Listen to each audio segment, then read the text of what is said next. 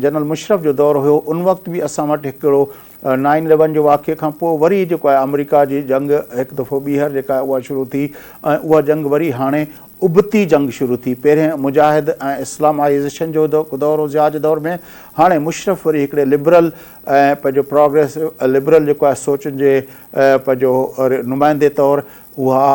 مجاہدن پنجو ملیٹنٹس کے مارن جو ہے ٹھیکو کھنی وہ سلسلو شروع کیو جن نتیجے میں ایک دفعہ بیہر پاکستان جا اندر جو ہے دہشت گردی کی تمام گھنی جو ہے لہر ودھی پاکستان میں ان عرصے دوران ایڈی وڈی دہشت گردی تھی ڈرون حملہ تھا وہ سمورا معاملہ ملک کے اندر نہ کا مسجدوں توڑے امام بارگاہوں توڑے اسکول توڑے کالج توڑے بیو تو چھڈیو پر اساں معصوم بارن کے جو ہے آرمی پبلک اسکول میں جڑے بے دردی سے شہید کیو ویو ان طرح جا کیترا ہی واقعہ خود اساں ملک کے اندر جو صوفی بزرگ درگاہوں جو ہوں داتا دربار کا وٹھی شہباز قلندر کا وٹھی جو ہے بیو کیتریوں درگاہوں وہ ان جو شکار بنیوں تو یہ سجی جکا ویو ہوئی ان ویو کے پٹھیاں بھی وہ عالمی انٹرسٹ ہویا عالمی جو ہوا چھکان پاکستان کی جیو اسٹریٹجک لوکیشن کے کرے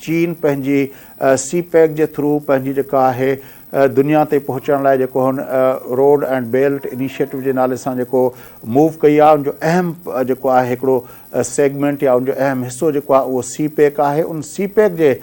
کرے پاکستان چین پاکستان اندر جو چین کی جکا ہے پریزنس ہے چین کی جکا انویسٹمنٹ ہے ان کے کرے چین کی جکا دنیا تے جکا پہنچ جکا آسانی ہے ان کے کرے جو ہے ظاہرہ چین مخالف جو ہن وقت ہندوستان ان سجی شے کے عالمی قوتن سے گڈجی چین کی جکا روڈ اینڈ بیلٹ انیشیٹو جو اہم پہلو جو ہے سی پیک ان کے ناکام کرنے لائے سازشوں کرے ویا ہے تنہیں کرے جی ڈاکٹر ہما بقائی صاحبہ چو پہ پاکستان کے بہرحال ہانے ہن سجے معاملے تے جے ان واقعے کے پٹھیاں جے ملک کے اندر جے تنظیموں ہیں یا جے ملک باہر جے جن پنجا ہیڈ کوارٹر ٹھایا ان کا علاوہ ان کی فنڈنگ کتنا تھے تھی جیو اسٹریٹجیکلی ان سجمن گروہن کے وہ کیر پہ آپریٹ کرائے کیر پہ فنڈنگ کرے کتنا پہ وہ فنڈنگ اچے کیر پہ ان کی سپورٹ کرے وہ ایلیمنٹس ڳولنا پوندا ان شین کے تے کھلی کرے ڳالہائڻو پوندو اور ان کے بے نقاب کرنا پوندو